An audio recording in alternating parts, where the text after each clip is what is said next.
समन्ता चक्रवालेषु अत्रा गच्छन्तु देवता सद्धम्मं मुनिराजस्य शृणन्तु सग्मुखदं धम्मस्सवनकालो अयं भदन्ता धम्मस्सवनकालो अयं भदन्ता धम्मस्सवनकालो अयं भदन्ता नमो तस्से भगवतो अरहतो सम्मा सम्बुद्धस्से नमो तस्से भगवतो अरहतो सम्मा सम्बुद्धस्से नमो तस्से भगवतो अरहतो सम्मा सम्बुद्धस्से पंचमे भिक्खवे आनिसंसा भोगेषु तीति नित ගුවන්විදුලි නාලිකාව ඔස්සේ විකාශනය කරනු ලබන ධර්ම දක්ෂිනා ධම්දෙසුන් මාලාවේ අධර්මානුශාසනාවෙහි සදහැවර දායකත්වයෙන් දරනු ලබන්නේ දියුලුපිටිය අසන්නවත්ත පාසල පාර අංක 2 ඒ නිවසේ පදිංචි ජේ.පී. ගාමිණී වික්‍රමසේන මහත්මයා ඒ වගේම කුරුණෑගල උහුමියේ වෙලගෙදර පදිංචි දෙනියක් විසින් සදහවතුනි අපි ජීවිතය බලන්නේ කොහොමද? ඔබට පෙනෙන්නේ කොහොමද? මෙලොවට ඉපදුන අය තාරුණ්‍යයටපත් වෙලා ජීවනෝපාය සකසා ගැනීම සඳහා රැකියාවන් කරමින් මව්පියන් රැක බලා ගනිමින් බාහිවාගේ දූ දරුවන් ලබමින් භවෝග සම්පත් එක් රැස් කරමින්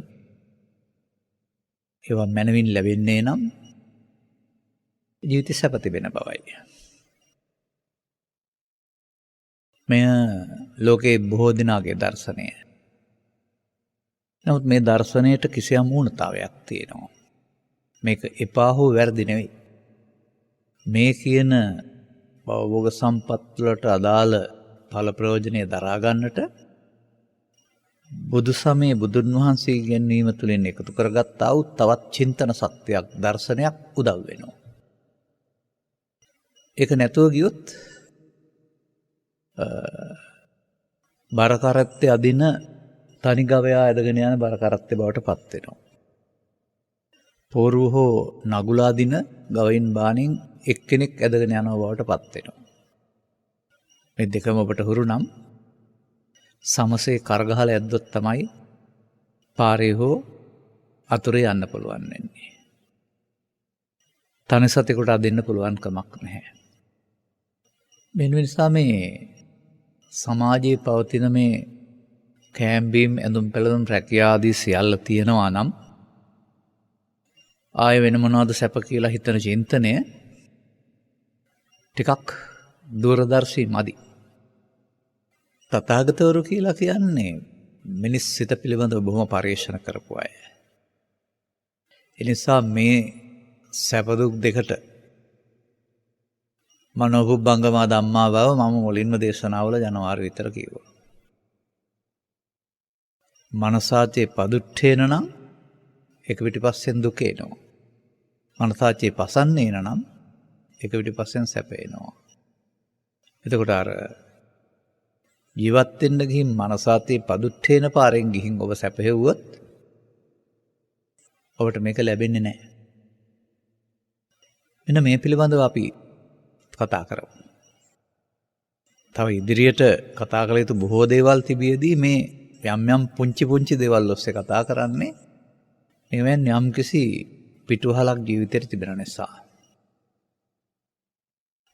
දක්ෂකමක් මත වෘත්තියක යෙදෙමින් තමන්ට ඕන විදිහට පාලනය කරන්න පුළුවන් භවෝග සම්පත් උරුම කරගන්න කැමති නැති කෙනෙක් නැහැ. ජංගම සාංග සමදනය කියලා කතා කරනවා. ඒවා තමන්ගේ නිවසේ නම් තිබෙන්නේ, වත්තේ නම් තිබෙන්නේ, තමන්ගේ බැංකු ගිණුම නම් තියෙන්නේ. බැංකු ගිණුමේ තිබුණත් ටිකක් ඉතින් රජයෙන් බලපෑම් තියෙනවා බදු එහෙම ඉල්ලා එහෙම නැත්නම් ඒවා Tamanට ඕන විදිහට ගන්නත් දාන්නත් පරිහරණයේ පරිභෝජනයේ පරිභෝග කරන්නත් පුළුවන්.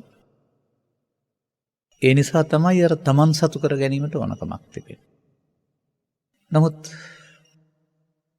යම්කිසි කර්තව්‍යයකදී යම්කිසි ව්‍යාපෘතියකදී ඒ පිළිබඳව නියාමනය කරන අය බලන්නේ ඉෂ්ට විපාක විතරක්. අනිෂ්ට විපාකත් බලලා අනිෂ්ට විපාක අවම කරගන්න අවශ්‍ය ක්‍රියාමාර්ගත් ගන්නවා. ඒ දූරදර්ශී චින්තකයෙකුගේ නැත්තම් දූරදර්ශී නිර්මාණකරුවෙකුගේ ස්වභාවය එහෙමයි. එක පැත්තක් බලන්නේ නැහැ. දෙපැත්තම බලනවා. දෙපැත්තම බලලා තමයි ප්‍රයෝජනීය උපරිම කරගන්න සහ හානිය අවම කරගන්න කටයුතු කරනු ලබන්නේ. එනිසා ඔබ මේ ජීවිතයේ ගෙන යාමේදී ජීවත් වෙලා ඉවර වෙලා බුදුසමය උපදේශ ගන්න හිතන්න එපා. එතකොට ඔබ ජීවත් වෙලා ඉවරයි. අදාළ වෙන්න ඕන හානිය විනාශය සිදු වෙලා අවරයි. ජීවත් වෙන්නනේ අධ්‍යාපනය සහ ශිල්ප රැකියාව මුදල් හදල්. අන්න ඒ වගේ මේ බුදුසමයෙන් උගන්වන උපදේශයත් ජීවත් වීම සඳහා. එබැවින් අපි කල්පනා කරන්න ඕන ඒ පිළිබඳව බුදුවරු පැහැදිලි කරලා තියෙන කාරණා මොකක්ද කියන එක. අන්න එතෙන්දී අපට බුදුන් වහන්සේගේ අනුදැනවදාරීමක් තිබෙනවා. භවභෝග සම්පත් අවශ්‍යයි. ඒවැ හිතකර විපාක තියෙනවා කියන එක. ඒ හිතකර විපාක තියෙනවා කියන එකෙන් ඒවා උපයන්න එපා කියන්නේ නැහැ. එහෙනම් ඒවා අවශ්‍යයි. උපයා ගන්න කියලා කියනවා. ඔබ කල්පනා කරලා බලන්න මා මුලින් ගත්ත ධම්මපාඨයේ මේක පැහැදිලි කරනවා.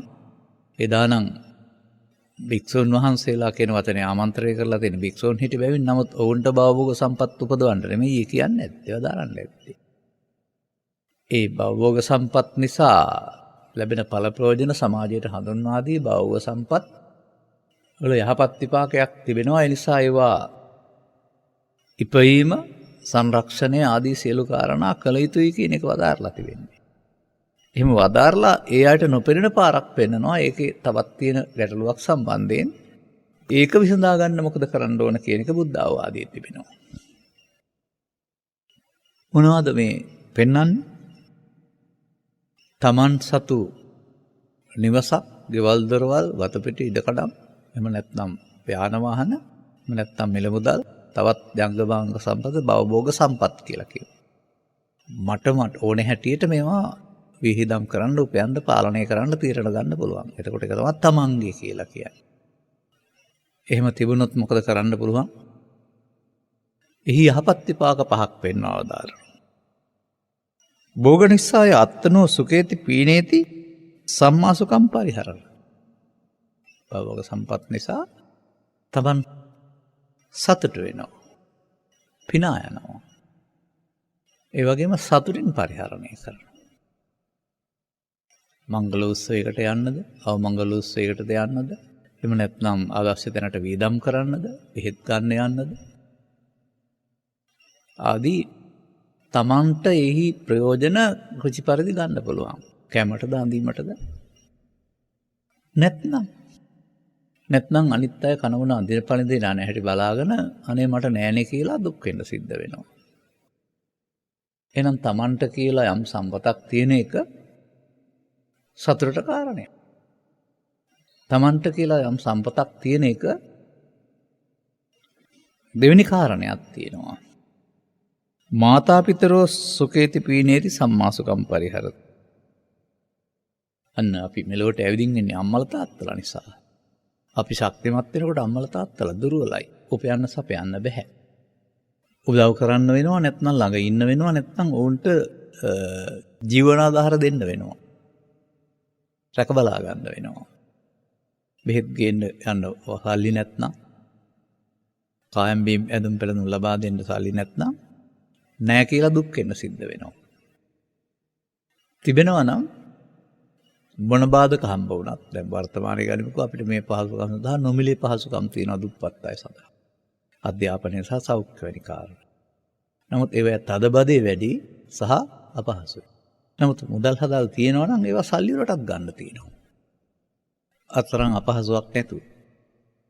රෝගියා රෝහලට ගෙනියනවා වෙනකොට වෛද්‍යවරයා ගෙන්න ගන්නත් පුළුවන්. එහෙනම් ඒ අවශ්‍ය තැනදී අවශ්‍ය මව්පියන් වෙනුවෙන් තීරණ ගන්න එක වැරදි කියලා නැහැ. ඒක භවෝග සම්පත් වල යහපත් විපාකයක් හවත් ආනිසංසයක්. තුන්වෙනි කාරණේට යනවා.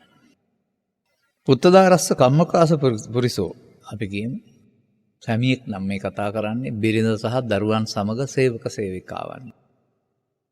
සාමාන්‍යයෙන් ඔය බිරින්දෑවරු කැමති එහි පරිපාලනයේ බාර දීම, ඔවුන්ට අදාළ ඇඳුම් පැළඳුම් ස්වර්ණාභරණ ආදී රුචි පරිදි ලබා දීම, දරුවන්ට නම් කෑම්බීම් ඇඳුම් පැළඳුම් සහ අධ්‍යාපනය ලබා දීම, සේවක මණ්ඩලයට නම් ඒගොල්ලෝගේ අවශ්‍යතා පුරා දීම නැතුව කොහොම මොකද දෙන්නේ නැතුව සැරවැර දාලා විතරක් වැඩ කරන්න පුළුවන්. ඔවුන් සතුටින් ඉන්නවා නම් Tamanගේ ස්වාමියාගෙන් මේ දේවල් ලැබෙනවයි කියලා එහෙනම් ඔවුන් හොඳට මෙහෙවරත් කරනවා. ඔවුන් සතුටින් තියන්න පුළුවන්. එහෙනම් බිරිඳක් ඉන්නවා නම් දරුවෝ ඉන්නවා නම් සේවකයෝ ඉන්නවා නම් ඒ සඳහා ඔවුන්ගේ සුබ සාධනය සඳහා මේ Tamanගේ භවභෝග සම්පත් යොදන්න පුළුවන්. දැන් උතන අපිට සාමාන්‍යයෙන් ඕක තව ටිකක් විස්තර කරන්න පුළුවෙනි. Tamanට, මව්පියන්ට, අමුදරුවන්ට, සහෝදර සහෝදරියන්ට, ඥාති හිත මිත්‍රාදීන්ට, අසල්වාසීන්ට, අසරණ අයට ඒවා කම්පලදහ කදා කරන පින්කම් වශයෙන් සයුතුකම් වශයෙන් වගේ ශාසනික වශයෙන් ගත් කල අනාගත විපාක සඳහා සසුනට යෙදීම පරලෝ වශයෙන් යහපතක් පිණිස. එතකොට අපි එකට ගන්න වෙනවා මිතුරන් සහ සිසු අදායක අය ගත්තාම ඒ අයත් ඒ භෝග නිසා මොකද කරන්නේ? එවන් පළ ප්‍රයෝජන ලබනකොට ඔවුන්ගේ සිතේ පවතින සමාජගත දුක සංසිඳවා ගන්න මහත් පිටුපහලක් වෙනවා. ඒ විතරක් නෙමෙයි. එදා සමාජයේ තිබුණ එක අදට ගලපන්න වෙනවා. එදා තිබෙන්නේ සමන බ්‍රාහ්මණයේ සුද්ධාංගිකං දින්නම් පතිට්ඨාපේති සෝකග්ගිකං සුඛං විපාකං සග්ගං කියන්නේ විදිය යුත්තන්ට ඒවා ඉවත් වී ජීවත් වෙන අයට ඒවා දානයේ වශයෙන් පූජා කිරීම තුළ ආමිස වශයෙන් මෙලොව වශයෙන් සහ පරලොව වශයෙන් යන ගමනක් පෘථග්ජන භාවයේදී සැප විපාක පිණිස පිනට දෙනවා කියන වචනය. දැන් ඔය ඇතැම් අය කල්පනා කරනවානේ භවභෝග සම්පත් තියෙන අය තමයි පින්කම් කරන්නේ අපිට නැති හින්දා කරන්න බෑ කියලා. එහෙම එකකුත් නෙමෙයි ඒක. කෝටිපතියන් කරන වැඩේ ලක්ෂපතියන් කරන්න ඕනේ. ලක්ෂපතියන් කරන වැඩේ දාස්පතියන් කරන්න ඕනේ. නමුත් මේ මුදලේ නෙමෙයි තියෙන්නේ අත්‍යවශ්‍ය තැනට අවශ්‍ය අත්‍යවශ්‍ය දේ පරිත්‍යාග කිරීමේ තිබෙන්නේ. ඒ නිසා අපට නෑනේ කියලා දුක් වෙන්න ඕන. තියෙන තරමින් මේ දේවල් කරන්න ඕන. සමහර කතාවල සඳහන් දේවල් යම් යම් අයට ලැබිලා තියෙන මහා ලොකු පින්කම් කරලා නෙමෙයි. බොහොම පුංචි දේවල් කරලා කියලා ඔය විමානවත්ව ඉගැන්වීම් වල සඳහන් වෙනවා. එහෙම නැත්නම් සමහර ශ්‍රූපී ලඳුන් රාජකුමාරිකාවන් බවට පත් උනේ. එහෙම නැත්නම් ඒ වගේ කාරණා සම්බන්ධයෙන් ගත්තල අදාළ තැනට අදාළ අත්‍යවශ්‍ය සුළු දෙයක් කිරීමෙන්. අනේ ඒකයි වැදගත් වෙන්නේ. සාමාන්‍යයෙන් ඔය සීවලී මහරහතන් වහන්සේගේ ප්‍රත්‍යලාභීත්වය පිළිබඳව පවතින කතා දෙකක් තියෙනවා. දෙකෙන් කෝක ඇත්තද මම දන්නේ නැහැ. එකක් තමයි අසද්දස මහා දානයක් සඳහා අඩු වෙලා තිබෙන කිරිපැණි සල්ලි වලට ගන්න ඉල්ලපුවම මකරු මේසෙට 500 දක්වාද කොහොද ඉල්ලලත් ඒත් දුන්නේ නැතුව සල්ලි වලට දෙන්නේ නැතුව නිකන් දීම තුල කියලා පෙන්නනවා. අඩුව සම්පූර්ණ කරන්න.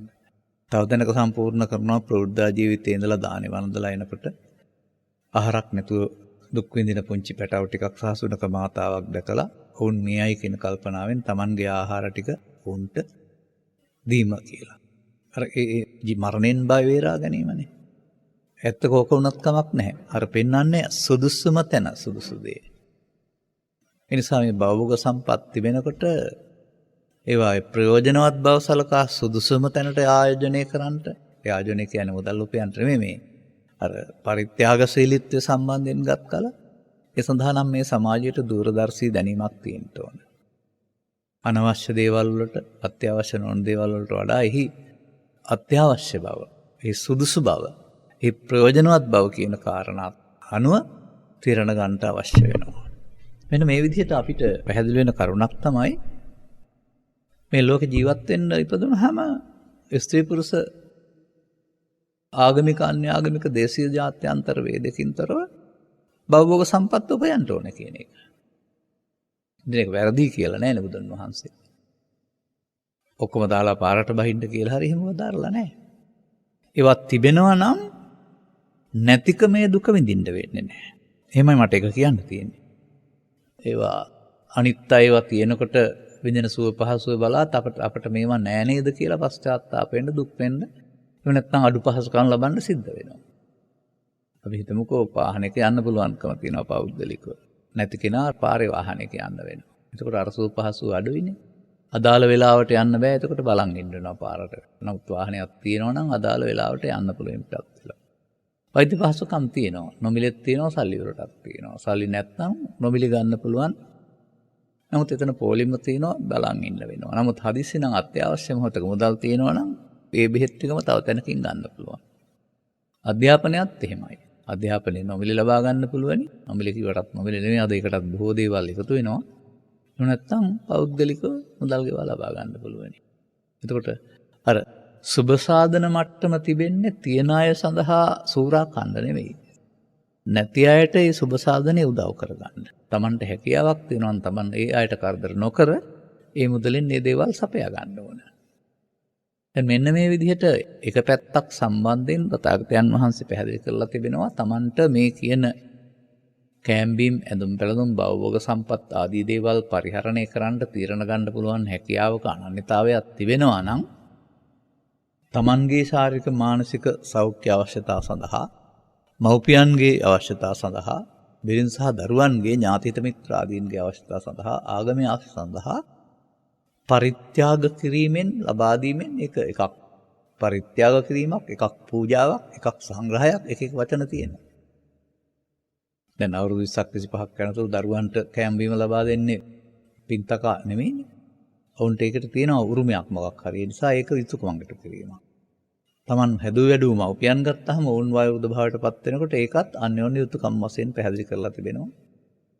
පූජ්‍යපක්ෂ වශයෙන් ගත්තල ඔවුන් ඒ වගේ යැපෙන අය ඒ තුළ ඔබට ඔබේ සසර ගමන සඳහා පෘථග්ජන මට්ටමේදී පරලෝ වශයෙන් යහපත් විපාක. දැන් මේවා නැත්නම් මේකක්වත් කරන්න බෑ නේද? මේක ඔබට තේරෙනවා. මේක නිසා ඊතරම් මම විස්තර කරන්න කල්පනා කරන්නේ නැහැ. නමුත් මේකේ අනිත් පැත්ත මට ගොඩක් විස්තර කරන්න තියෙන නිසා තමයි මම මේක ගත්තේ. මම කියවා නේද ඉෂ්ට විපාක විතරද තියෙන්නේ කියලා. යම් කිසි කාරණයකදී අනිෂ්ට විපාකක් තියෙනවා. ඒක තේරුම් ගන්න වෙනවා. දැන් අපි කියමුකෝ බෙහෙත් ගන්නවයි කියලා යම් කිසි ආබාධයකට. එතකොට ඒක තමයි ඒක ඉෂ්ට විපාකය. නමුත් අතුරු ආබාධක් තියෙනවා නේද? ඒක අනිෂ්ට විපාකේ. ඒක අවම කරන්න ගන්නවනේ ප්‍රතිකාර. අන්න ඒ වගේ රට සම්බන්ධයෙන් යම් තීරණ ගැනීමේදී ඒකේ ඉෂ්ට විපාක බලලා අනිෂ්ට විපාක පාලනය කරන්න වෙනත් තීරණ ගන්න ඕන. දූරදර්ශී මූල්‍යාංශ බාරව ඉන්න අය එහෙම අතීතයේ තීරණ ගත් බව අපි දැකලා අහලා තියෙනවා. ඒ වගේ මේ ඔබට පවතිනා වූ භවෝග සම්පත් සම්බන්ධයෙන් ආනිසංස පමණද තියෙන්නේ. එහෙනම් බුදුබණක් පෝර නැහැ. ආනිසංස විතරනේ තියෙන්නේ. බබලතු හරි හම්බ කරලා ඒක කරන එකයි තියෙන්නේ. අන්න එතකොට බුදුන් වහන්සේ පෙන්වනවා මේකේ පිටිපස්සේ තවත් තියෙනවා බාධක ටිකක්. නමුත් මතක තියාගන්න බාධක නිසා උපයන්න සපයන්න එපා කියන්න නෙවෙයි ඒක දේශනා කරලා තියෙන්නේ. අර අනිෂ්ට විපාක දැකලා ඒකට ප්‍රතිකර්ම යොදන්න කියලා පෙන්ලා තිබෙන්නේ. පංචමේ භික්ඛවේ ආදීනවා භෝගේසු. දැන් ඒ භවභෝග සම්පත් වල නිසා අපට දුක් ගෙනත් දෙන හිත කැම සතුට ඇති වෙන්නේ නැති කාරණාවක් තියෙනවා. ඒක ආදීනව කියලා කියන්නේ. Taman සන්තක වුණාට ඒකේ උරුමකරුවන් 5 දෙනෙක් ඉන්නවා කියලා තියෙනවා. නිත්‍යානුකූල උරුමකරුවන් නෙමෙයි. පොදුයි කියන අර්ථයෙන්. අන්න ඒවත් මේ භවෝග සම්පත් හම්බ වුණාම හම්බ වෙන අනිෂ්ට විපාක. එක අද යම් ප්‍රතිකර්ම යොදා මේවා පාලනය කරනවා. නමුත් ගිනි ගන්න ඉඩ තියෙනවා. ඉස්සරත් ගෙවල් දරවල් දැවී ගියා. දැනුත් විදුලි කාන්තියෙන් දැවී යනවා. නැත්නම් යම් අස්සන් ආදී දේවල් ගින්නෙන් විනාශ වෙනවානේ. එතකොට ඒක බලාපොරොත්තු වුණ දේ බලාවක නෙමෙයි සිදු වෙන්නේ නමුත් වෙනවනේ. අනේදාට ඒ ගැන තේරුම් අරන් හිටියේ නැත්නම් පපුවේ අත ගහගෙන මරණයටපත් වෙන්න සිදු ඇරුණාම සතුටට වඩා භෝගයේ දුක ගෙනත් දෙනවා. සතුටින් මැරෙන්නේ නැති වෙයි නමුත් දුකින් මැරෙන්නත් සිදු වෙයි. මම එහෙම තිබුණා අනේ විනාශ වුණානේ කියලා. ගිනි ගන්නවා. උපාලියෙන් කියන අග්ගි සාධාරණා භෝගා කියලා. තව තිබෙනවා. බලාපොරොත්තු නොවන මොහොතක ගෙවල් තෙමෙනවා. බලාපොරොත්තු නොවන මොහොතක නා යනවා. බලාපොරොත්තු නොවන මොහොතක ගම් අතරින් යට වෙනවා. පසුගිය කාලවක වානවල මැයි ජූනි ජූලි අගෝස්තු ඊසාන දිගටත් නිරිත දිගටත් ඔක්තෝබර් නොවැම්බර් දෙසැම්බර් ඊසාන දිගටත් ඇදහැලෙන්නා වූ ධාරානිපාත වර්ෂා නිසා නිවාසය යට වෙනවා අස්වැන්න පාළු වෙනවා මේ කාරණා හැම අවුරුද්දෙම දෙපැත්තට සිදු වෙනවා. එතකොට ඒක බුදුන් වහන්සේ දැකලා දාරලා තිබෙනවානේ. මේ නිසා ඒවා කල් වේලා ඇතුව ඒ අවශ්‍යතාවයටපත් වෙන පරිදි අස්වැන්න සකස් කරලා නෙලා ගන්න. එහෙම නැත්නම් යට වෙනවා නම් අදාළ තැනට යට නොවී ඉන්න අදාළ විදිහට කටයුතු කරන්න වර්තමානයේ අපි දැකලා තිබෙනවා ඒ වගේ තැන්වල යට වෙන්නේ නැති මට්ටමට ඉහළින් තට්ටුවක් හදාගෙන ඒකට ගොඩ වෙන්න ගෙවල් හදාන් ඉන්නවා. එදා නම් ඒවා අතහැරලා යන්න ගියා තාක්ෂණික හැකියාව නැති නිසා අද නමුත් ශක්තිමත් ගොඩනැගිලි හදාගෙන අවශ්‍ය වෙලාවට උඩට ගොඩ වෙන්න. එහෙම නැත්නම් ගම් වතුර පාලනයට. එහෙමත් නැත්නම් ඒ අදාළ කාලෙට පකවානුවට පෙර අස්වැන්න නෙලා ගන්න. එහෙමත් උපක්‍රම වේදනවා. නමුත් එහෙම ඔය ඔක්කොම තිබුණත් චින්තිතම්පි විනස්සති අචින්තිතම්පි භවති වෙනවා. හොඳට අස්වැන්න ලැබිලා තිබෙනවා මාර්තුවේ පැහිලා තියෙනකොට වැහැලා ගලවගෙන මේ යනවා ගොයන් ගහක් තිබුණ තැනක් වර නැත් තැනට වෙනවා සමහර වෙලාවට. එතකොට මොකද වෙන්නේ? අර කෙතපාලු ගොවියාට වගේ සතුටු වෙන්න දෙන්නේ. කෙතපාලු ගොවියාට වගේ සතුටු වෙන්න පුළුවන් කමක් නැහැ. එතකොට එහෙමනම් ජලයටත් භවභෝග සම්පත් අයිති. සමහර විට අස්වැන්න රැස්සෙන් තෙමී යනවා පාළු වෙනවා. සමහර විට ඒ වගේ බලාපොරොත්තු නොවන ආකාරයට පුස්සල්ලනවා. මේ වගේ විවිධ කාරණා තිබෙනවා. එතකොට ඒකත් නොවනව නෙවෙයි වෙන්න ඉඩ තිබෙනවා. ඒක පැහැදිලි කරලා තිබෙන්නේ. ඊළඟට තවත් කාරණයක් තියෙනවා. රාජ සාධාරණා භෝගා. රජවරුන්ට නීතියක් තියෙනවා. රජවරුන්ට බලය යොදන්න පුළුවන්. එතකොට රජවරුන්ට කිට්ටු වෙලා හිටියොත් ආරක්ෂාවත් හැදෙනවා. රජවරුන් විරුද්ධ කරගත්තොත් ඊට පස්සේ රාජනීතිය හදලා ක්‍රියාත්මක කරන්න පුළුවන්. රාජ සන්තක කිරීම. දේශපාලන බලය යොදා විරුද්ධවාදීන් සතු දේවල් රාජ සන්තක කිරීම. එහෙම නැත්නම් ඔය බණපොතේ කතාවක් තියෙනවා මෙහෙම. සුරූපිනියක් රූපී කාන්තාවක් නුවරට ඇවිදින් ඉන්නවා දැකලා රජුරවන්ට අයිති කරගන්න හිතෙනවා. සස්සාමිකද අස්සාමිකද කියලා හොයලා බලපුවම ස්වාමියෙක් ඉන්නවා. ස්වාමියා තමයි බාධාව. ඒ නිසා ස්වාමියා ඝාතනයකට අයිති කරගන්න රජුරව කටයුතු කරනවා. ඒ උදෑසන පිටත් වී යන විට ඔවුන්ගේ රථයට මණිකක් දැම්මා. රජුරවන්ගේ මරකත මණිකද මොකද්ද විශේෂ මණික අතුරුදහන් වුණායි කියලා ප්‍රසිද්ධියක් දීලා වාසල් දොරකඩ දී රැකලා අල්ලා ගන්නවා. ඔහුගේ රථයේ තිබී. එතකොට දැන් මණික් සොරා ස්වාමි පුරුෂයා. දැන් හිසකසා දමන්න පුළුවෙනි. එතකොට කාන්තාව අස්සාමිකයි Tamanට අයිති කරගන්න පුළුවනි. මෙන්න මේ රාජසාධාරණා කියන එකේ තේරුම ඒ විදිහට වැරදි පැත්තෙන් රාජසන්තක කිරීම සමග තව හරි පැත්තකින් වෙන්න ඕන වැඩකුත් තියෙනවා. ආදායම් බදු. ආදායම් වලින් බදු ගෙවන්න ඕන රටක් පවත්වන්න. එතකොට ආදායම් බදු උරුමයක්නේ. ඒක තමන් උපයන ප්‍රමාණයට ගෙවන්න වෙනවා. නමුත් ඔන්න ආදායම් බදු වංචා කරනවා නම් ඊට පස්සේ ආයෙත් බොරු කරන්නෙක් වෙනවා. බොරු කියන්නේ නැකවට බොරු කරන්නෙක් වෙනවා. ඒ නිසා ඒ නිත්‍යානුකූල අයිතිය දෙන්න වෙනවා. අර වගේ දේවලුත් ඉතිහාසයේ වෙලා තිබෙනවා. යම් යම් අය සිර දඬුවම් මින්දේ යම් යම් අය ඝාතයටපත් උනේ ඉතිහාසයේ සාධාරණ හේතු නිසා නෙවෙයි. පෞද්ගලික කෝන්තර වෛර නිසා. එහෙම පැත්තකුත් මේ සමාජයේ ජීවත් වෙනකොට අර රජතුමා තීරණයක් ගත්තේ පුරුෂයාගේ වැරැද්දක් නිසා නෙමෙයිනේ බලයේදීම. දේශපාලන පෙරලිවලදී මේ වගේ කාරණා අපේ රටේ තුල සිදු වෙනවා. ඔබ දන්නවා ඇති. තව එකක් තියෙනවා. එදත් අදත් විශේෂයෙන් දුර්භික්ෂ සමයන්හිදී ආදායම් අඩු තත්ත්වයන්හිදී මිනිසුන් කැම්බීම් නැති වෙනකොට සීහනාද සූත්‍රයේ තියෙනවා අපරාධ ඉහළ යනවා හොරමරකම් වැඩි වෙනවායි කියලා. තමන් සන්තක දේවල් තමන්ට අයිතියක් තියෙන බව සාධාරණයි. හොරකම් කරන එක වැරදි නීති විරෝධී තමයි. නමුත් නතර වෙලා තියෙනවා එදා ඉඳලා අද දක්වා. ඔබ දන්නවද ලෝකෝත්පත්ති කතාව එහෙම නැත්නම් නීතිය හැදීම පිළිබඳ කතාව ත්‍රිපිටකයේ සඳහන් වෙනවා. කුමටද නීතිය පැනවුණා කියලා තියෙන්නේ. ඔබට අද මේ පර්ච් දීලා තියෙනවා වගේ මේ කාලේ අර ස්වයංජාත අස්වැන්න භුක්ති විඳින්න කොටස් දීලා තිබුණායි කියලා තියෙනවා. එතකොට තමන්ගේ කොටස ඉතුරු කරගන්න අන් අයගේ වෑන් රැට හොරෙන් ගන්න පටන් ගත්තයි කියනවනේ කෙනෙක් දෙන්නේ. ඔක්කොම නෙවෙයි. පළවෙනිවත් දෙවෙනිවත් තුන්වෙනිවත් අවවාදානුශාසනා කරලා එපා කිව්වම අහන්න නැතුවම නැවතත් ඒක කරනකොට සාමකාමී පිරිස අස්වැන්නක් කොටසක් බද්දට දීලා පාලකයෙක් හදාගත්තයි කියලා කියනවා මහා සම්මත කියලා. දැන් මොකටද මේ? අර හොරකම වළක්වන, ඒගොල්ලෝ වළක්වන්න දඬුවම් කරන්න පාලනය කරන්න. එතකොට එදා ඉඳලම මේ නීති සකස් වෙලා තියෙන්නේ බහුතර සමාජයට කරදර කරන අය පාලනය කරන්න. ඔබ මේක තේරුම් ගන්න ඕන බහුතර සමාජයට කරදර කරන්න ගියොත් එහෙම ඔබට මේ දඬුවමට යටත් වෙන්න සිද්ධ වෙනවා. කොහොඳව දර්ශනයක්. හොරකම් කරන්න ගියොත් හරි හෙරොයින් බොන්න ගියොත් හරි විකුණන්න ගියොත් හරි මත්පැන් එතකොට බහුතර සමාජයට හිරිහැරයක් කරදරයක් වෙන වැඩ කරන්න ගිය ගමන් ඔවුන්ට එරෙහිව තමයි නීතිය තියෙන්නේ. සාමකාමී සමාජය ආරක්ෂා කරන්න. එහෙනම් අපිට මේ තියෙනකොට මේවා සාමාන්‍ය වක්කඩේ හකුරු හැංගුවොත් දිය වෙනවානේ.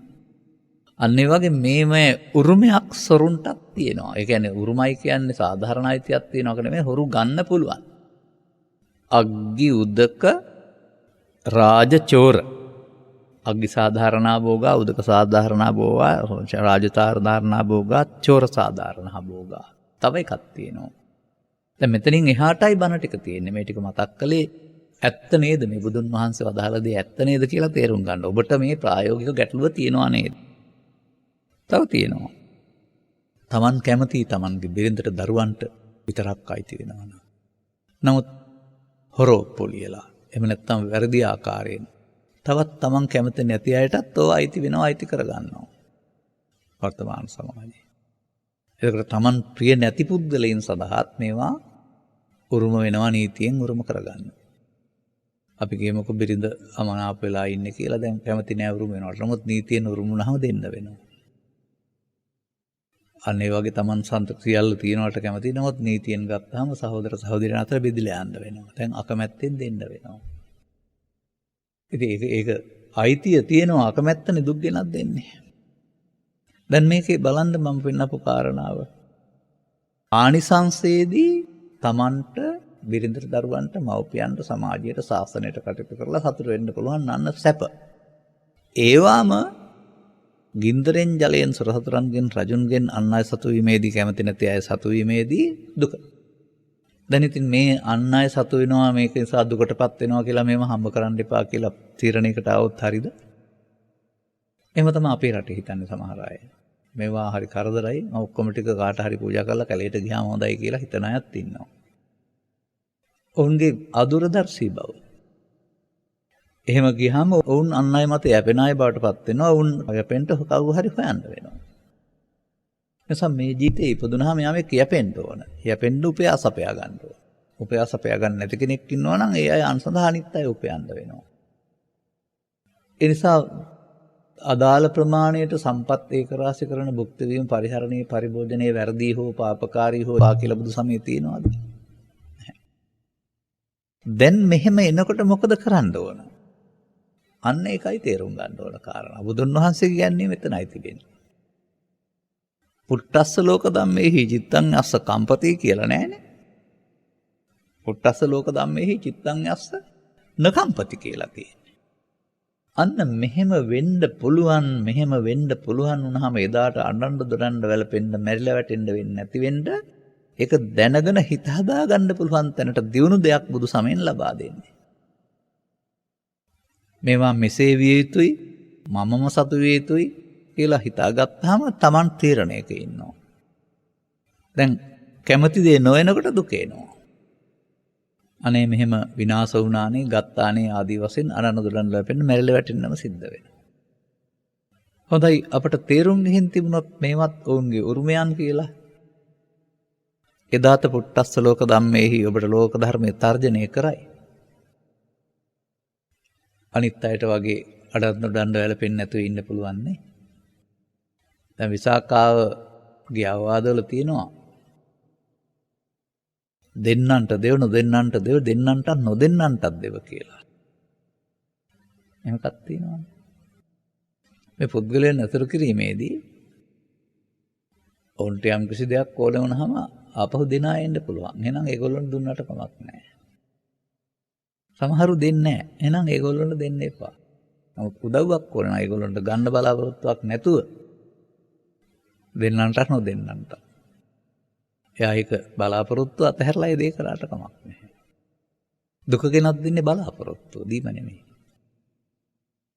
මෙන්න මේ අනුව මෙතන තියෙනවා මානසික ස්වභාවයක්. මේ දුක ගෙනත් දෙන්නේ අර සිද්ධිය නෙවෙයි. දැන් Taman සන්තක තිබෙන නිසා සැප ගෙනත් දෙන බව ඇත්ත. නමුත් දුක ගෙනත් දෙන්නේ අර රජුන් සොරුන් ගැනීම නිසා නෙවෙයි. ඒක Tamanගේ බලාපොරොත්තුවට පහර වදින නිසා එන දෙයක්. එමුනම් ඒවා එහෙම වෙන්න ඇරලත් ඒකත් යුතු දෙයක් වෙන්න ඕන දෙයක් අපි ඒක ගණන් ගන්න ඕනේ නැහැ කියන තැනට දියුණු මානසිකත්වයක් තියෙන්න වෙනවා. කල්තියා දැනගෙන ඉන්න වෙනවා. මෙහෙම පැත්තකුත් තියෙනවා. අපි හිතන විදිහට මේක වෙන්නේ අනිත් පැත්තටත් වෙන්න පුළුවන්. එදාට දරා ගැනීමේ ශක්තිය ලබා දෙන්නේ බුදු සමය තුල සිත පිළිබඳව කරන විවරණයෙන්. ලාභෝ අලාභෝ අයසෝ යසෝච නින්දා ප්‍රශංසා සුඛංච දුක්ඛං මෙයට මිනිසුන් හැමෙදී ස්ථිර නැහැ. ඒතේ අනිච්චා. සදාකාලික නැහැ, සාස්වත නැහැ, අසස්සතෝ. එසේනම් එබඳු අවස්ථාවලදී අපි අඬන්න දොඩන්න වැළපෙන්නේ ඇයි? අපේ ඇතුළත තියෙන කම්පනීය ස්වභාවය විදිහින් අපට දරා ගන්නට බැරුව. දැන් කම්පනීය ස්වභාවය ඇතිකලේ බාහිර වස්තුව තමන් හදාගත්ත හිතේ තියෙන දේද උඩ එළියට එන්නේ. අන අසීමිත බලාපොරොත්තු ඇතු චිත්ත සංතානයේ ගත කරපුවාම යම්කිසි බැඳීමක් කැමති විදිහට සිදු නොවෙනකොට තමයි මේ කාරණේ එන්නේ. එහෙමනම් අපි ඉගෙන ගන්න ඕන කාරණයක් තියෙනවා. වවුලා කියලා සතෙක් ඉන්නේ. එයා රැට කෑම හොයාගෙන දවල්ට කොහේ හරි හැංගිලා ගහක එල්ලිලා ඉන්නේ. පාරාදීසයක් නැත්නම් පිටිසක් වශයෙන් කාගෙන් වක් කරලා. දවල්ට එල්ලිලා ඉන්නකොට උගේ කට පාත පැත්තට තියෙන්නේ. රය කාපුවා උඩ පැත්තෙන් බැහැර වෙනකොට කට හරහත් යනවා. නමුත් ඉන්න වෙලා තියෙන විදිහ එහෙමනේ. වවුලේ මගුල් ගෙදර ආවා නම් එල්ලිලා ඉන්න ඕන කියලා කියමනක් තියෙනවා. වෙන මේ සතිය සුදු ඇතුලේ දාලා කැම දෙන්නේ නැහනේ.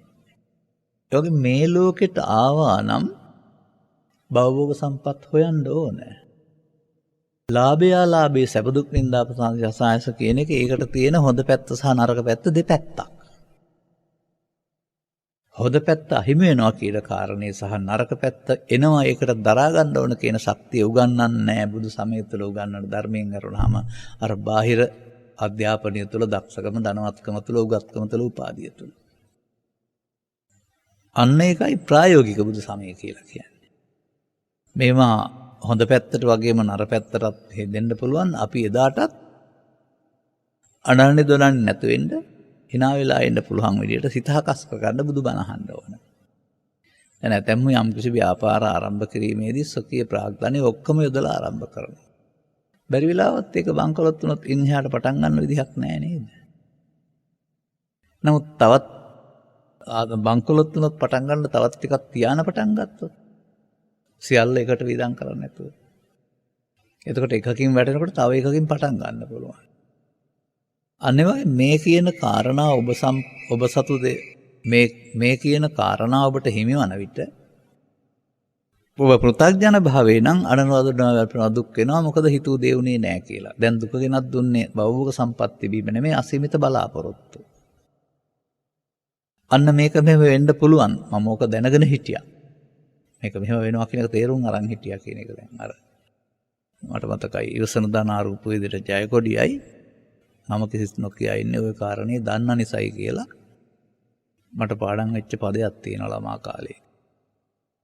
අන්න ඒ වගේ ඉබඳු තවත් තැන්හිදී අර චිත්තං යස්ස නකම්පති කියන්නේ මොකද්ද? සිත සැලෙන්නේ නැතුව ඉන්න නම් මොකද වෙන්න ඕන? දැඩිසේ ලාභේ ඇලෙන්නත් අලාභේ ප්‍රතික්ෂේප කරන්නත් මේ අල්ලා ගැනීම කියන මුලාව අපි අතින් සිද්ධ වෙනවා. එතකොට අන්නේ අල්ලා ගැනීම දුක් ගෙනත් දෙනවා. අතින් අල්ලා ගැනීම නෙමෙයි අසීමිත බලාපොරොත්තු. ඒ නිසා බුදුන් වහන්සේ තවත් සැනක වදාහරනවා උපාදා පරිත්තස්සනං චෝ භික්ඛවේ දේසිස්සාමි. මේකට අදාළ ඊළඟ පදය. මේවා කෙරෙහි දැඩිව ගැනීමක් තුළින් මෙහෙමම මේවා වෙන්න ඕන මටම තියෙන්න ඕන මං කැමති පරිදිම කියලා ගත්තාම ඒක තුල තැවිලි ගෙනත් දෙනවා. අනුපාදා පරිත්තස්සනංච. එහෙම නැත්නම් ඇල්මක් නැත්නම්. එහෙමනම් අර සිදුවීම් සිදු වුණාමත් ඒවා සම්බන්ධයෙන්ුත් අනන්න දොරන්න වැළපෙන්නේ සිහි නැතිලා වැටෙන්නේ නැතුව සිනාමුසු මොහොනින් කල්පනාකරණය කරගන්න පුළුවන් තැනකට මිනිසා දියුණු වෙන්න ඕන මනසෙන්. ඒ සඳහා මම දකින්නේ මිනිසා සිත හදන්න ඉගෙන ගන්න වෙනවා. පුද්ගලයෙක් වශයෙන් මෞකසින් බිහි ජීවිතාසානය දක්වා ජීවත් වෙන කෙනෙක් මේකේ ඉන්නවා කියන එක වෙනුවට කය පාවිච්චි සඳහා ඇසෙන් කනෙන් නාසෙන් දිවෙන් කයින් මේ මොහොතේ උපදින සිතක් උදව් වෙන බව. ඒ සිත මගින් ඇසෙන් කනෙන් නාසෙන් දිවෙන් කයින් සියලු දේවල් දැනගන්නා බව. ළමා කාලයේ පටන් මේ එන කාරණේදී ලාභයට ඇලීමත් අලාභයට ගැටීමත් කියන මෙන්න මේ දෙපැත්තට බෙදීම තුළින් Taman ඇලෙන ගැටෙන දෙපැත්තක් හදාගෙන ඇලෙන්න ගැටෙන්න යාමෙන් ඇලීම නැතිවීම දුක සහ ගැටීමම දුක බව අපි හදාගත් එකක් බව තේරුම් ගන්න පුළුවන්. ඒ දෙපැත්තම එහෙම වීම අල්ලා ගැනීම බව තේරුම් ගන්න පුළුවන්. අන්න එතකොට භවභෝග සම්පත් උපයන්න එපා කියලා නැහැ. ඒවේ අනතුරක් තියෙනවා. අනතුරට වර්තමානයේ රක්ෂණයක් තිබෙනවා. එහෙම නැත්නම් සම්පූර්ණයෙන් වුණත් තවත් ආරම්භ කරන්න පුළුවන් පැත්තක් පිළිබඳ වෙනත් ප්‍රාග්ධනයක් ඒ විදිහට දූරදර්ශීව හිතා බලා බිමට වැටෙන්නේ නැති විදිහක් හදා ගන්න වෙනවා. මා දකින්නේ බුදු සමය තුළ තිබෙනා වූ විශේෂ දේ මෙයයි. අන් අයට මේ දේවල් සිදුවීමේදී දරා ගන්නට බැරිකම ඒ බඳු ව්‍යසනවලදී අපි දකිනවා අඬ නොදරනවා වැළපෙනවා පපුවේ අත ගහ ගන්නවා මැරිලාම වැටෙනවා. එතකොට එහෙම වෙන්නේ සිද්ධිය නිසා නෙමෙයි සිද්ධිය දැඩිව අරගෙන තමන්ගේ හිත තුළ ඇති වෙන කම්පණය නිසා. එතකොට මේ දුක සිද්ධිය නෙමෙයි තිබෙන්නේ තමන් මේ පිළිබඳව දැකූ අසීමිත බලාපොරොත්තුවේ. ඒවා එහෙම වෙන බව දන්නවනම් එතකොට අර මම දැකලා තිබෙනවා සමහර පළාත්වල නිවස් හදන් ඉන්නවා. හොඳට ඉන්නවා. නමුත් යම් යම් කාලවකවාන වලට ඉන්න බෑ යට වෙනවා. එතකොට උඩ තට්ටු වෙනව නැත්නම් තව තැනකට එනවා. තියෙන තත්ත්වයන් අනුව. හැමදාම එහෙම තියෙනවා නම් හොඳයි. නමුත් එහෙම ඉන්න බෑ යට වෙන වෙලාවට එහෙනම් වෙන තැනකට උන් එන්න දුක් වෙන්නේ නැතුව හදා විකල්පයක් හදාන තියෙනවා. ඒ වගේ භවභෝග සම්පත් සම්බන්ධයෙන් ගත් කල දුක ගෙනත් දෙන්නේ භවගුණපත් විනාශය හෝ දියුණුව නෙමෙයි. ඒවා අල්ලා ගැනීම තුළ තමයි දුක ගෙනත් දෙන්නේ. තැවුල. ඒ නිසා මේ අල්ලා ගැනීම කියන කාරණාව සම්බන්ධයෙන් ටිකක් එහාට ඉගෙන ගන්න වෙනවා. අතින් අල්ලා ගැනීමක් නෙවෙයි ඒක. සිතින් අල්ලා ගැනීමක්. ඒ සිතින් අල්ලා ගැනීමට සම්බන්ධ වචන ටික තමයි ඇලීම මුලාව ගැටීම මුලාව කියලා කියන්නේ. මෙහෙම තියෙනවා නම් කැමති. ලෙඩ නොවී ඉන්නවා නම් භවභෝග සම්පත් විනාශ නොවී තියෙනවා නම් ඒ වගේම මිල පහළ යන්නේ නැත්නම් වර්තමානයේ පවතින අරුබුදු හට වෙන්නේ නැත්නම් එතකොට සාමකාමීව ගලාන යනවා. නමුත් ඒවා අපට ගෙනත් දෙන්නේ සාමකාමීව ගලාන යාම තුළින් සාමකාමී සමාජයක් වෙනකොට මෙවදු තත්ත්වයන් තුලත් අපට සාමකාමීව ඉන්න පුළුවන් දර්ශනයක් තිබෙනවද කියලා අපිව පරීක්ෂණයට ලක් කරනවා වේ. අන බුදු සමයෙන් උගන්වන්නේ අනතුරු මැද. අනතුරු කියන්නේ ඔය අනතුරු කියන එක නෙමෙයි. මේ බඳු මේ අනතුරු මැද සතුටින් ජීවත් වීමේ අවශ්‍යතාවය. අන්න ඒකයි තේරුම් ගන්න ඕන කාරණාව. ඒ බාධක මැදත් ඒ බාධක Taman මරණයටපත් කරන විසරණයක් බවට පත් කරගන්න නැතුව අඩන දොරන වැළපෙන විසරණයක් බවට පත් කරගන්න නැතුව ඒවා හමුවේදීත් නැසලේ ජීවත් වීමට චිත්තං යස්සන කම්පති. එතකොට ඒ පිළිබඳව වැටහෙන්න ඕනේ ලාභයේදී අලාභයේදී සැපේදී දුකේදී ඒවා එනකොට ඒවා සමග ඇලීමෙන් මම ගැටීමෙන් මම හැදෙනවා. අන්න බුදු සමයේ මම මායන්නෙන් නෙවෙයි. ඇලුනහම ඇලීමෙන් නැති වෙනකොට දුක එනවා. ගැටුනහම ගැටීමෙන්ම දුක එනවා. දැන් ඒකට එහෙනම් භවෝග සම්පත් උපයන්න සපන්න නැතුව ඉන්න එක නෙමෙයි කරලා කියන්නේ දේශනා කරලා තිබෙන්නේ. සද්ධර්මයේ ශ්‍රවණය කරලා මේ ලෝක ස්වභාවයන් තේරුම් අරගෙන හැමදාම අපි මේවා ගෙනියන්න අරගෙන ඇවිදින්නුත් නැහැ. හැමදාම Taman සාන්තක කියලා නීත්‍යානුකූල උරුමයක් තිබුණාට අපට අයිතිත් නැහැ. අදාළ යහපත් පැත්තට පරිහරණය පරිභෝජනයේ බෙදා හැදීම මෙහෙමර කිරීම කාරණාව සඳහා යොදා ගන්න වැරුණාම පිහාටුවක තැවරු තෙල් බිඳක් තරම්වත් දෙයක් දෙන්නේ නැති කියන අදින්න පුබ්බක කියන වචනයක් පාවිච්චි කරනවා ලෝභකම. එහෙම තිබිලා හරියන්නේ නැහැ. ඒවා ප්‍රයෝජනවත් පැත්තට යොදපුවාම ඒන් සතරකුත් තිබෙනවා මෙහෙවරකුත් සිද්ධ වෙනවා. ඒවා ප්‍රයෝජනවත් පැත්තට යොදුවේ නැත්නම් ඊට පස්සේ ඒවා වියෝ කාලයයි, එහෙම නැත්නම් දි รา යයි, එහෙම නැත්නම් අනිත් අයට හොරු ගනීවි. ප්‍රයෝජන ගන්න නැතුව දැනගත්තා. ඒ නිසා අපිට මෙතන තේරුම් ගන්න වෙනවා මෙතනින් එහාට උගන්වන බුදු සමය තුළ. මේවා මේ හිතට එනකොට ඒකේ දුක් ගෙනත් දෙන්නේ සිද්ධිය සිදුවීමද තමන්ගේ හිතට ගත්තා වූ තදින් ගැනීමද?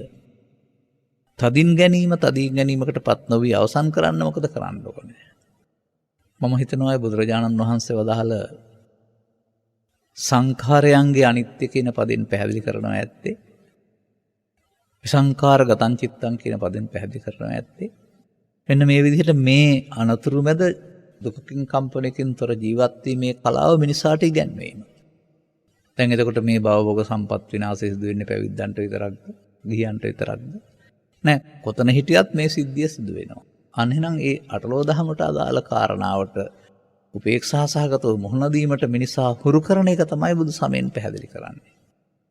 අන්න අපි මේක තේරුම් ගත්තේ නැත්නම් අර කැමරු අවබෝධයකින් තොරව පින්කම් කිරීම පමණක් භවගමික ජීවිතය කියලා කල්පනා කරගත්තාම පින්කම් වල විපාක වෙනම තිබේ. මේ व्यसනයේදී ඔබට අඬන දොරඬ වැළපෙන්න අනේ මෙච්චර පින්කම් කරලා අපට මෙච්චර දුකක් ගෙනත් දෙනවනේ කියලා අඬයි වැළපෙයි. මෙච්චර කරන අපට ඇයි මේ දුක් ගෙනත් දෙන්නේ කියලා. අන්නේ පශ්චාත්තාපය නොවෙන්න නම් මොකද කරන්න ඕන? ඒවත් එහෙම වෙන්න පුළුවන්. රාජ මහා මාත්‍ය දෙන්නටත් එහෙම සිද්ධ වුණා නම් මහා සම්පත්තා යතහත්තා මතායිද තතාහං මරිස්සාමි මරණං මම එස්සති කියලා හිත හදාගන්න හැටියක් පෙන්වනවා ඒකේ. මහා සම්පත් ඇති රජුරු සිටවරු ඒ සියලු දෙනාත් මරණයටපත් වුණා නම් මටත් ඒක එනවා මම පුංචි කෙනෙක් මට නවත්තන්න බෑ කියලා ඒක හිත හදන උපක්‍රමයක් විතරයි. අන්න ඒ වගේ භවෝග සම්පත් පරිහරණය කිරීමේදී සතුට එනවා. භවෝග සම්පත් විනාශයේදී නැති වෙනකොට මමත්වෙන් ගත්ත නිසා දුක එනවා. මමත්වෙන් ගැනීමකින් තොරව ඇලීමකින් ගැටීමකින් තොරව අවශ්‍ය පරිහරණය සහ සංරක්ෂණය සහිතව ඒවා හැම වුණාමත් කලබලයටපත් නොවෙන්න හදාගන්න හිත හදා ගැනීම සඳහා ඒ පිළිබඳ සිත හැදීමක් අවශ්‍ය වෙනවා. ප්‍රතිපරියෝදපණං. ඒ සඳහා සිහියක් අවශ්‍ය වෙනවා. අවශ්‍ය අවස්ථාවේදී කම්පාව ගෙනත් දෙනු ලබන්නේ සිද්ධියද තමන්ගේ චිත්තාභ්‍යන්තරයේ තිබුණා වූ මේ බාර ගැනීම කැමති දේ නොලැබීමද? කැමති දේෙන් නොලැබීමෙන් දුක කියලා කියනවානේ. තේරුම් ගන්න. අන්න මම දකින්නේ සමාජයට ධර්ම ශ්‍රවණය කිරීම තුළින් පෙන්වන්න හදන්නේ මෙන්න මේ ප්‍රායෝගික ජීවිතයේදී සුවපැත්ත පිළිබඳ උගන්වන්න දෙයක් නෑ. ඒක සුඛ විපාක. නමුත් අනිත් පැත්තක් තිබෙන නිසා ඒ පැත්තටත් අර සුඛ විපාක වලින් එහාට කම්පණයටපත් නොවන ආකාරය. ඒ අපි තුමන් මනා කලමනාකරණයකින් යුක්තව ගත කරන ජීවිතයේදී ඒවට මුහුණ දෙන්න අවශ්‍ය ශක්තියක් ලබා දෙන එක. සාමාන්‍යයෙන් ඔය සතරන්ට මුහුණ දෙන්න යනකොට ශක්ති සම්පන්නව ගියාමනේ සතර පරාජය කරන්න පුළුවන්. ඒ වගේ මේ සම්පත්වල මේ අලාභය කියන පැත්තට අදාළ කාරණා ආපහම දරා ගන්නට බැරිකම තුළ වැළපෙන එක අඬන දොඩන එක පු탁ජන භාවයේ ලක්ෂණය. අන්න ඒ සිද්ධියේදීම ඒවා හැම සිදුවෙද්දිම කම්පණයටපත් නොවන සුළු ස්වභාවය බුදු සමයේ තේරුම් අරගෙන ඒවා ලෝකෙ සිදුවෙන දේවල් මේවා ඉස්සරත් උනා දැනුත් වෙනවා. නිසා මේකේ අනනුරණ කාරණයක් නෙමෙයි හැමදාම තියෙන්නේ නැහැ ඒක.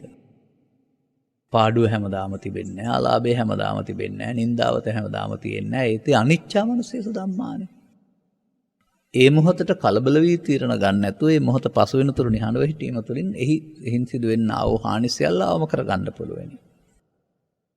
අන්නේ විදිහට භෝග සූත්‍රයේ උගන්වන දෙපැත්ත තේරුම් ගන්න භෝග සම්පත් උපයන්න එපා කියන්නේ නැහැ. එකෙන් ලැබෙන ප්‍රයෝජන යහපත් පැත්තක් තියෙනවා.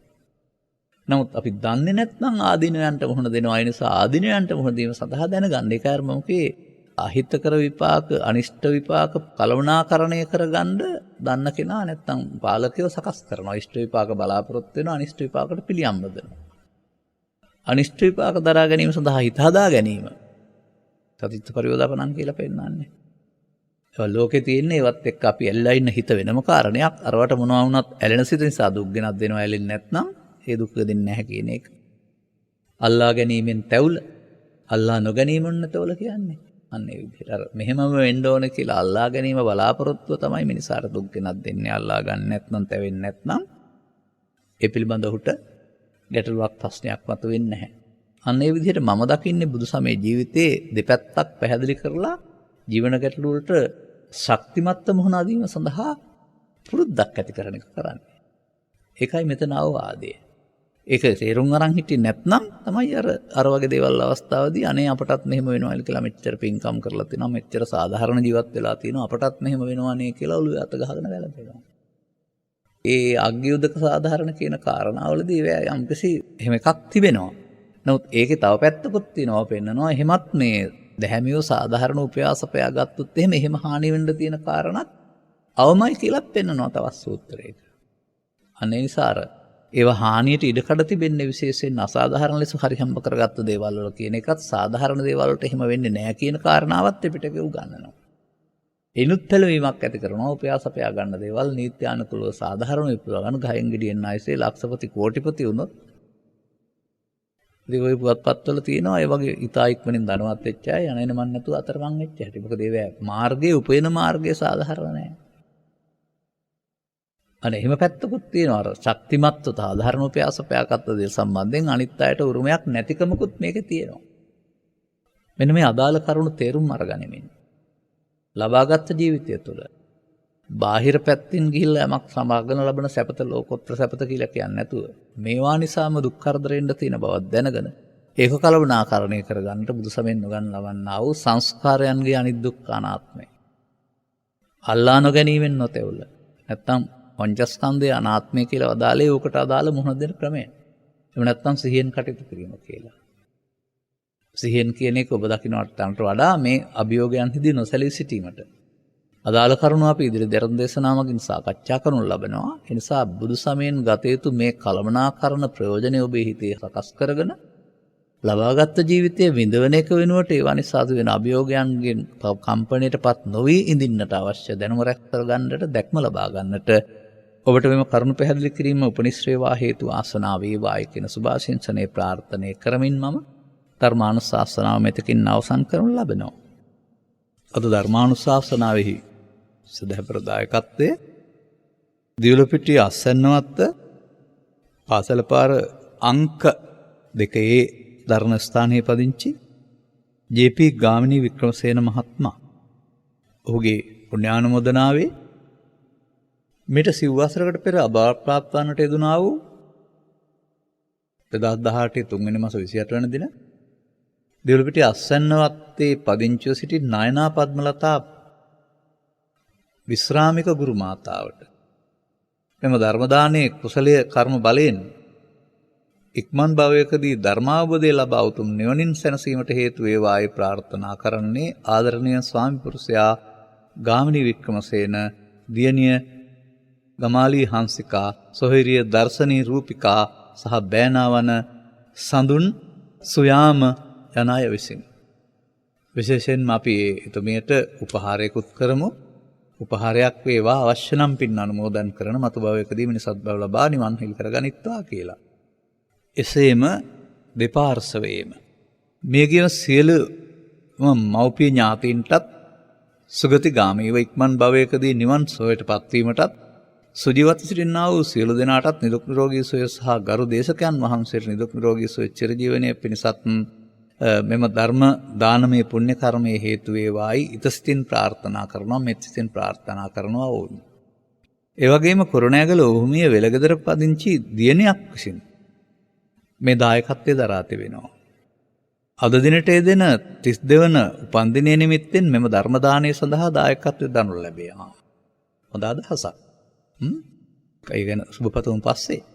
ආදරණීය අම්මා අප්පච්චිට, සියලු කල්යාණ මිත්‍රයන් වහන්සේලාට, ගුරුවරයන්ට, ඥාතිහිත මිත්‍රු අසල්වාසී සියලු දෙනාටත්, දේශකයන් වහන්සේටත්, ධර්ම ශ්‍රවණය කරන සියලු දෙනාටත් තිරුවන්ගේ ආශිර්වාදය, නිරෝගී සුව ලැබ, උතුම් නිර්වාණ අවබෝධය පිණිස මෙම කුසල ධර්මයේ හේතු ආසනාව වේවා කියලා ප්‍රාර්ථනා කරනු ලබනවා. එහෙමනම් පළමුව පරලොසෙපත්තන්ට යෙදුනා වූ ඥාතීන් සිහිපත් කරලා ගෞරවයෙන් උපහාර දක්වන්න. පරලොසෙපත් වුණා වූ අයත් යමෙක් ඔබේ උදව්ව පිනවසෙන් බලාපොරොත්තු වෙනවා නම් ඥාතීන්ගෙන් මිත්‍රාදීන්ගෙන් ඒ ලබාගෙන ජීවිතය සැපවත් කරගෙන මතු උපදිනා භවයකදී මිනිසත් බව ලබා බුද්ධ ආදී මහෝත්තම කල්යාණ මිත්‍ර සෙවණේ ලැබ ත්‍රිලක්ෂණීය දහම් කරුණක අනුගාමී ප්‍රතිපදා වටහා ගැනීම තුළින් උතුම් වූ නිවන් මඟ හෙළි කරගන්න හේතු වේවායි කියලා පරලොසෙපත්තන්ට යෙදුනා වූ සියලු දෙනා වෙනුවෙන් සාදු කියලා ප්‍රාර්ථනා කරන්න.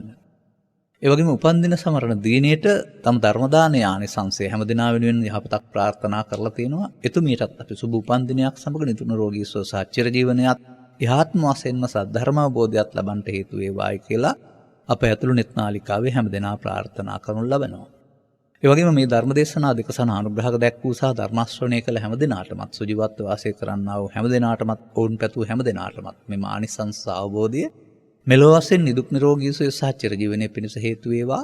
යන්නේන ගමන් බිමන් රැකියාදී කටයුතු යහපත් අනාගත බලාපොරොත්තු දරුවන්ගේ අධ්‍යාපන කටයුතු සාර්ථකත්වයේ පිණිස හේතු වේවා.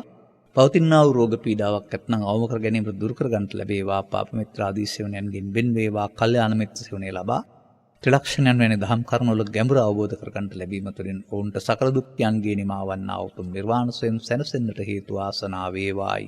සාදු කියලා අදිෂ්ඨාන කරගන්න ප්‍රාර්ථනා කරගන්න.